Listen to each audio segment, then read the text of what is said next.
अस्सलाम वालेकुम सामीन। 28 जुमादल ऊला की तारीख शुरू हो चुकी है, 22 दिसंबर है।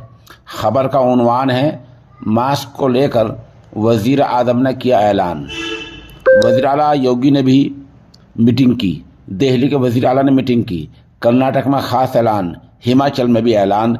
इन तमाम खबरों पर मुश्तमिल ये वीडियो पूरी सुने। वजीर आजम नरेंद्र मोदी ने तकरीबन 1.5 घंटा मीटिंग की है और मीटिंग के बाद ऐलान किया है कि लोग मास्क लगाने और टेस्टिंग को बढ़ाएं, लोग एहतियात बरतें। वज़ीर आज़म ने मास्क लगाने की सलाह दी है और कहा कि जो आम जगहें हैं, भीड़ भाड़ वाली जगहें हैं और ऐसी जगहों पर लोग मास्क लगाएं। उन्होंने ये मास्क लगाने का और टेस्टिंग कराने का मशवरा दिया है। वज़ीर आज़म ने रियासती सरकारों को मास्क के बारे में बेदारी लाने और टेस्टिंग बढ़ाने पर जोर दिया है। ये तो वज़ीर आज़म ने ऐलान किया है।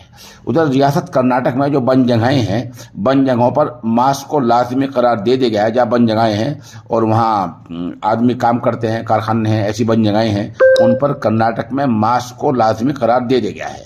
दिल्ली में वज़ीर आला अरविंद केजरीवाल ने ऐलान किया है कि नए वेरिएंट का कोई मरीज नहीं मिला है और हम हालात से निपटने के लिए तैयार हैं। अभी यहाँ ऐसी कोई बात नहीं है।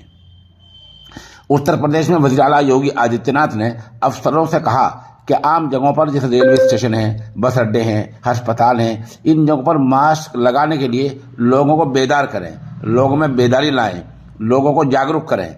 वज़ीर आला ने यह भी कहा कि महकमा सेहत से मजीद मशवरा किया जा रहा है। उन्होंने ये भी कहा कि रियासत में फिलहाल आम हालत है, ऐसी घबराने की कोई बात नहीं है। बहरहाल ये चंद ऐलानात हुए हैं और अभी इनसे अंदाजा होता है कि सरकार ने 2-3 बातों पर जोर दिया है। एक तो मास्क लगाने की सलाह दी है, टेस्टिंग पर जोर दिया है और जो आम जगह रेलवे अड्डा है, बस अड्डे हैं, अस्पताल है, कहा ऐसी जो भीड़ भाड़ वाली जगहें हैं उन पर मास्क लगाने की सलाह दी है और ये कहा कि लोगों को बेदार करें। इन तमाम चीज़ों का मतलब ये है कि अभी मुल्क की सतह पर इन चीज़ों का कोई आदेश या हुक्मनामा आज जारी नहीं किया गया है।